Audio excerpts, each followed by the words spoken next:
AP వ్యాప్తంగా అంతా ఆసక్తికరంగా చూసే సెగ్మెంట్ నగర నియోజకవర్గం. ఈ నియోజకవర్గం తమిళనాడుకు దగ్గరలో ఉంటుంది. టూరిజం శాఖ మంత్రి ఆర్కే రోజా ఈ సెగ్మెంట్ ఎమ్మెల్యేగా కొనసాగుతున్నారు. నగరలో కరియ మాణిక్యస్వామి దేవాలయం ఉంది. మహాభాగవతంలోని గజేంద్ర మోక్ష ఘట్టం ఇక్కడ జరిగిందని, శ్రీ మహావిష్ణువు ఇక్కడే గజరాజుని మొసలి బారి నుంచి రక్షించాడని చెబుతారు. చారిత్రకంగా, భౌగోళికంగా, రాజకీయంగా నగరికి చాలా ప్రాధాన్యత ఉంది. ఇక్కడ పాలిటిక్స్ కూడా హాట్గానే ఉంటాయి. ఇప్పుడు నగరి మరో ఎన్నికల పరీక్షకు సిద్ధమైంది. ఇక్కడ గతంలో కాంగ్రెస్, టీడీపీ హవా చాటాయి.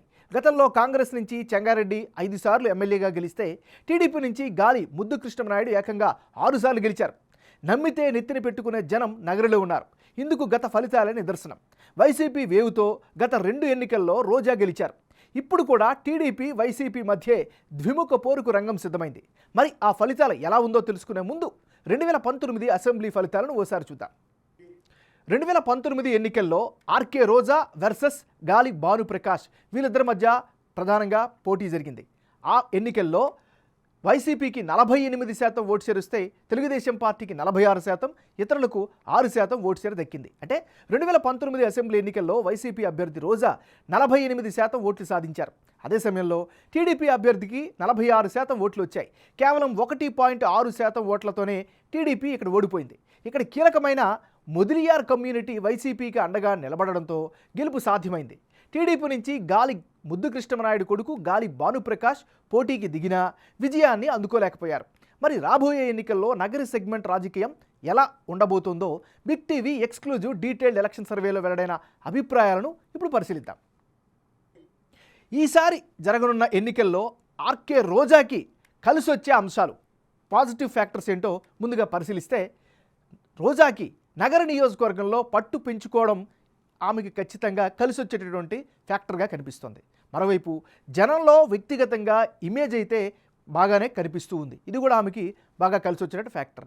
సంక్షేమ పథకాలు అర్హులకు అందేలా చూశారు అనేటువంటి ఒక అభిప్రాయం కూడా రోజా పట్ల స్థానికంగా వ్యక్తమవుతుంది. ఇవి రోజాకి అనుకూలమైనటువంటి అంశాలు. మరి ఆర్కే రోజాకు మైనస్ ఫ్యాక్టర్స్ ఏంటో ఇప్పుడు కనుక పరిశీలిస్తే, ఏర్పాటు చేస్తారన్న టెక్స్టైల్ పార్కు ఇంకా ఏర్పాటు కాకపోవడం ప్రధానమైనటువంటి మైనస్గా చెప్పుకోవచ్చు. మరోవైపు పవర్ లూమ్స్కి సబ్సిడీ విద్యుత్ అందించకపోవడం కూడా ఆ సెక్టార్లో నెగిటివిటీ కనిపిస్తోంది. ఇక ఇంటింటికి స్వచ్ఛమైన మంచినీళ్లు రాకపోవడం, మూవీ, టీవీ షోలతో ఎక్కువగా ఎంగేజ్ అవ్వడం కూడా స్థానికంగా రోజాకి మైనస్గా కనిపిస్తున్నాయి. ఇది ఈమెకి సంబంధించినటువంటి ప్లస్లు, మైనస్లు. తెలుగుదేశం పార్టీకి చెందినటువంటి నాయకుడు గాలి భానుప్రకాష్. మరి గాలి భానుప్రకాష్కి ఈసారి ఎన్నికల్లో కలిసి వచ్చేటువంటి ఫ్యాక్టర్స్ ఏంటో పరిశీలిస్తే, గాలి ముద్దు కృష్ణమనాయుడు వారసత్వంగా ఖచ్చితంగా ఆయనకి అడ్వాంటేజ్గా కనిపిస్తోంది. మరోవైపు వరుసగా ఓడిపోయినటువంటి సానుభూతి కూడా ఈసారి వర్కౌట్ అయ్యేలా కనిపిస్తోంది. పార్టీ కార్యక్రమాల్లో చురుగ్గా పార్టిసిపేట్ చేస్తున్నారు, కార్యకర్తలతో మమేకమవుతున్నారు, కలిసిమెలిసి పనిచేస్తున్నారు. ఇవన్నీ కూడా భానుప్రకాష్కి పాజిటివ్ ఫ్యాక్టర్స్గా చెప్పుకోవచ్చు. మరి గాలి భానుప్రకాష్కి మైనస్ పాయింట్స్ ఏంటో కనుక పరిశీలిస్తే, నగర టీడీపీలో టిక్కెట్ల కోసం పోటీ ఎక్కువగా ఉండడమే ప్రధానమైనటువంటి మైనస్గా చెప్పుకోవచ్చు. ఇది ఈయనకి సంబంధించినంత వరకు ఉండే పాజిటివ్ ఫ్యాక్టర్స్, మైనస్లు.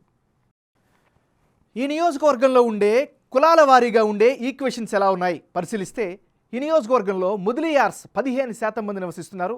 ఎస్సీలు 27% మంది ఉంటే, రెడ్డి కమ్యూనిటీ 12%, కమ్మ సామాజిక వర్గం 12% ఉంటే, బలిజలు 10% మంది ఉన్నారు. అంటే నగర నియోజకవర్గంలో ముదిలియార్స్ వర్గం ప్రభావవంతంగా ఉంది. వారిలో 45% వైసీపీకి, అదేవిధంగా 50% మంది తెలుగుదేశం పార్టీకి, 5% మంది ఇతరులకు మద్దతుగా ఉంటామని బిగ్ టీవీ సర్వేలో తెలియజేశారు. ఇక ఎస్సీల్లో 45% మంది వైసీపీకి, 50% మంది టీడీపీకి, 5% ఇతరులకు సపోర్ట్ ఇస్తామని సర్వేలో తమ అభిప్రాయంగా వెల్లడించారు.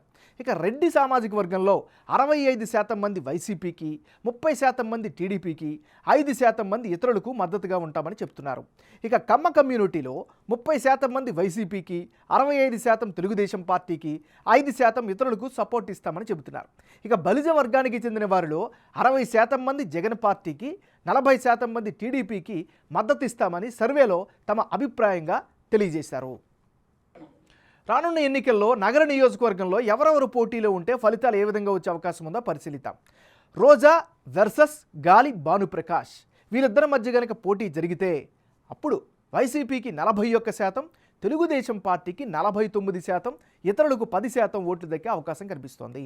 ఎందుకంటే ఇప్పటికిప్పుడు ఎన్నికలు జరిగితే నగరిలో టీడీపీకే ఎడ్జ్ కనిపిస్తోంది. గాలి భానుప్రకాష్కే మెజారిటీ వచ్చే ఛాన్సెస్ ఉందని బిగ్ టీవీ ఎలక్షన్ సర్వేలో జనం అభిప్రాయంగా చెప్పారు. రోజాకు 41% ఓట్లు వచ్చే అవకాశాలు కనిపిస్తున్నాయి. అలాగే తెలుగుదేశం పార్టీకి 49% ఓట్లు వచ్చే ఛాన్సెస్ కనిపిస్తున్నాయి. ఇతరులకు 10% ఓట్లు వచ్చే అవకాశాలు ఉన్నట్లుగా సర్వేలో తేలింది.